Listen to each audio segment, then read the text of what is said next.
Good afternoon, everyone. I'm Emily Spain. Thanks so much for joining us today. Mid-Missourians tuned in and gathered to watch the bridge's final moments. KOMU Bates' Tia Maggio got as close as she could to that demolition. So Tia, walk us through what you saw this morning. Okay, thanks, Tia. Some of you might have watched the Rocheport demolition at home, maybe with a cup of coffee on the couch. And if you wanted to watch in person, though, the Bluff Tops in Rocheport had a demolition brunch. KOMU Bates' Hunter Walterman was there when the bridge came down, so not your typical watch party, Hunter. Hunter Walterman, KOMU 8 News. Wine and a bridge demolition. I mean, why not? Well, minus the early morning fog, the weather behaved for this morning's demolition. Let's bring in now meteorologist Andrew Libby. So, Andrew, how's the rest of the night looking here in Mid-Mo?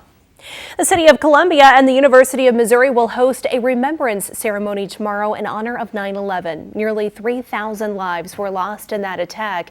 The ceremony will take place at the Columns on MU's Quad at 10 a.m. It will include a procession, wreath laying, and presentation of colors. City leaders and Mizzou officials are also expected to speak.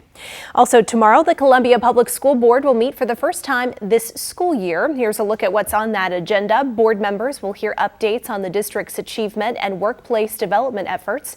And Superintendent Brian Yearwood will give an update on the district's goals regarding attendance, discipline, and achievement.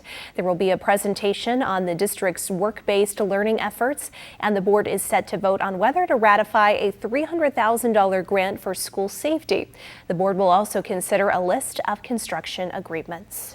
Well, here's what's happening right now. Tonight, a plane made an emergency landing about 2 miles from Moberly's airport in a bean field. Take a look here at these photos Randolph County Sheriff Aaron Wilson sent me. He told me tonight 2 men were on this plane when it ran out of fuel. He says no one got hurt. Sheriff Wilson says the preliminary investigation shows the men were able to make a successful landing, but the tip of the plane did tilt forward due to the rough terrain. He says they landed in a field off of County Road 2310.